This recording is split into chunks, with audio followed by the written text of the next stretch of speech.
बांझ। रोज की तरह आज की सुबह भी सास की गाली और ताने से शुरू हुई।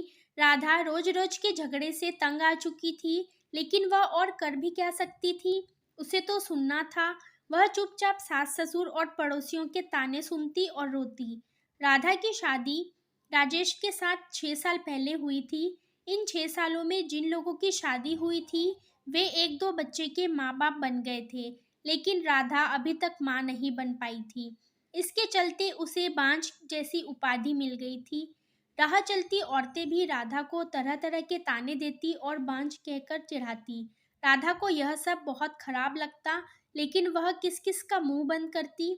आखिर वे लोग भी तो ठीक कहते हैं। राधा सोचती, मैं क्या करूं? अपना इलाज तो करा रही हूं, डॉक्टर ने लगातार इलाज कराने को कहा है, जो मैं कर रही हूं, लेकिन जो मेरे वश में नहीं है उसे मैं कैसे कर सकती हूँ। एक दिन पड़ोस का एक बच्चा खेलते खेलते राधा के घर में आ गया। बच्चे को देख राधा ने उसे अपनी गोद में बिठा लिया और उसे प्यार से चूमने लगी। जब सास ने राधा को दूसरे के बच्चे को चूमते हुए देखा तो वह बिगड़ गई।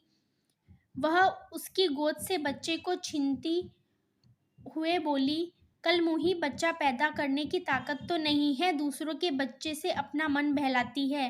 अरे तू क्यों डालती है अपना मनहूस साया दूसरों के बच्चे पर? तू तो उस बंजर जमीन की तरह है जहाँ फसल तो दूर घास भी उगना पसंद नहीं करती। जब राधा से सास की बातें नहीं सुनी गई तो वह अपने कमरे में जाकर अंदर से दरवाजा बंद कर रोने लगी। रात को राजेश के आने पर राधा ने रोते हुए सारी बातें उसे बता दी और बोली, मैं बड़ी अभागिन हूँ, मैं किसी की इच्छा पूरी नहीं कर सकती, ऊपर से मुझ पर बांझ होने का धब्बा भी लग चुका है।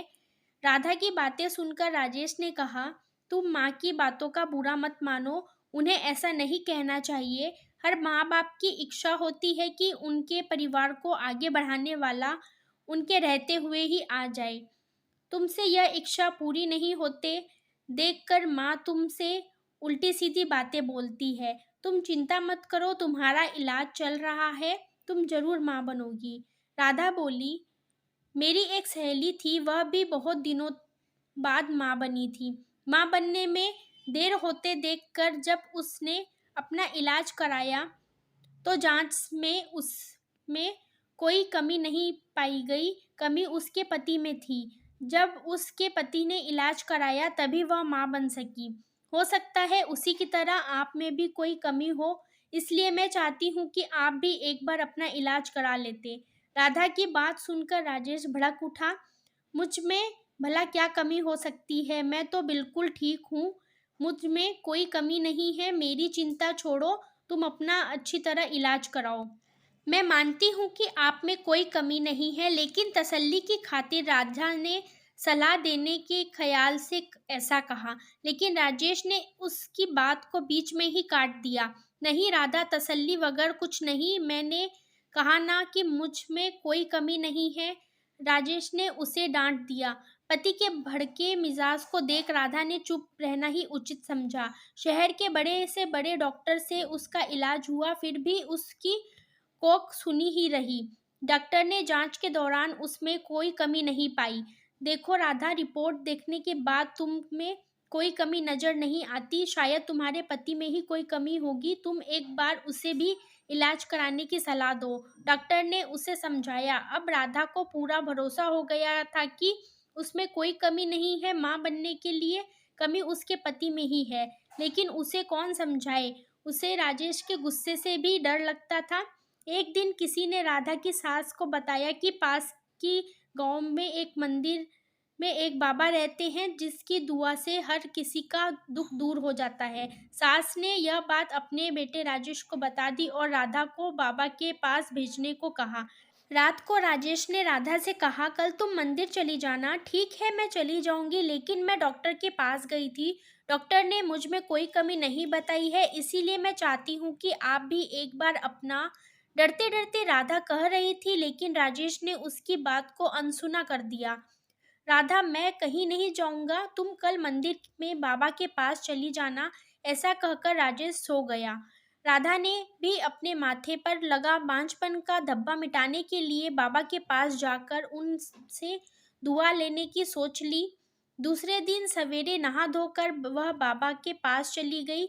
मंदिर में लगी भीड़ को देखकर उसे भरोसा हो गया कि वह भी बाबा की दुआ पाकर मां बन सकती है।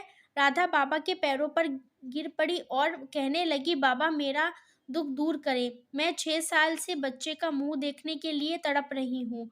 उठो बेटी, निराश मत हो। तुम्हें औलाद का सुख जरूर मिलेगा, लेकिन इसके लिए तुम्हें माहवारी होने के बाद यहाँ 4 दिनों तक रहकर लगातार पूजा करनी होगी। ठीक है बाबा, मैं जरूर आऊंगी। राधा खुशी से घर गई। घर आकर उसने सारी बातें अपने पति को बताई। मैं कहता था ना कि जो काम दवा नहीं कर सकती, कभी कभी दुआ से हो जाती है। बाबा की दुआ पाकर अब तुम जरूर माँ बनोगी, ऐसा मुझे भरोसा है। तुम ठीक समय पर बाबा के पास चली जाना, राजेश ने खुश होते हुए कहा। राधा अब बेसब्री से माहवारी होने का इंतजार करने लगी। कुछ दिन बाद उसे माहवारी हो गई। माहवारी पूरी होने के बाद राधा फिर बाबा के पास गई। उसे देखते ही बाबा ने कहा, बेटी, जैसा कि मैंने तुम्हें पहले भी कहा था कि यहीं रहकर 4 दिनों तक लगातार पूजा करनी पड़ेगी, तभी तुम माँ बन सकोगी। जी बाबा, मैं रहने के लिए तैयार हूँ, राधा ने कहा। ठीक है, अभी तुम अंदर चली जाओ, रात से तुम्हारे लिए पूजा करनी शुरू करूँगा। अपनी चाल को कामयाब होते देख बाबा मन ही मन खुश होते हुए बोला। रात को बाबा ने राधा से कहा, बेटी, इस पूजा के दौरान कोई भी देवता खुश होकर तुम्हें औलाद दे सकता है। इसके लिए तुम्हें सब कुछ चुपचाप सहन करना पड़ेगा, नहीं तो तुम कभी माँ नहीं बन पाओगी। जी बाबा, मैं सब कुछ करने को तैयार हूँ, बस मुझे औलाद हो जानी चाहिए। राधा के इतना कहने के बाद बाबा उसे एक कोठरी में ले गए, जहाँ हवन कुंड बना हुआ था। उसमें आग जल रही थी। बाबा ने उसे वहीं पर बिठा दिया और वहाँ भी बैठकर जाप करने लगा। कुछ देर तक जाप करने के बाद बाबा ने कहा, राधा, देवता मुझ में समा चुके हैं। वह तुम्हें औलाद का सुख देना चाहते हैं, इसलिए तुम चुपचाप अपने बदन के सारे कपड़े उतार दो और औलाद पाने के लिए मेरे पास आ जाओ।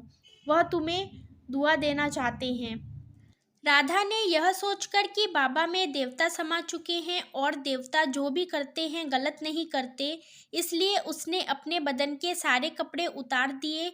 बाबा उसके अंगों से खेलने लगा और उसे दुआ देने के नाम पर उसकी इज्जत पर डाका डाल दिया। 4 दिनों तक लगातार बाबा ने इस पूजा के बहाने राधा से जिस्मानी संबंध बनाए। 5वें दिन बाबा ने कहा, राधा बेटी, हमारी दुआ कबूल हो गई, पूजा भी पूरी हो गई, अब तुम जरूर माँ बनोगी, तुम घर जा सकती हो। बाबा की दुआ लेकर वह खुशी खुशी घर लौट आई। 9 महीने बाद राधा माँ बन गई। उसे बाबा की दुआ लग गई थी। उसके माथे से बांझपन का धब्बा मिट चुका था। घर के सारे लोग बहुत खुश थे। राजेश को अब पूरा यकीन हो गया था कि उसमें भी बाप बनने की ताकत है, लेकिन सच्चाई से सभी अनजान थे। राजेश ने बहुत बड़ी गलती की। उसने अपना इलाज न कराकर अपनी पत्नी को बेच दिया। तो दोस्तों, ये कहानी कैसी लगी मुझे कमेंट करके ज़रूर बताइएगा, और ये भी ज़रूर बताइएगा कि राधा को क्या करना चाहिए था। और वीडियो अगर अच्छा लगा हो तो वीडियो को लाइक और चैनल को सब्सक्राइब कर दीजिएगा।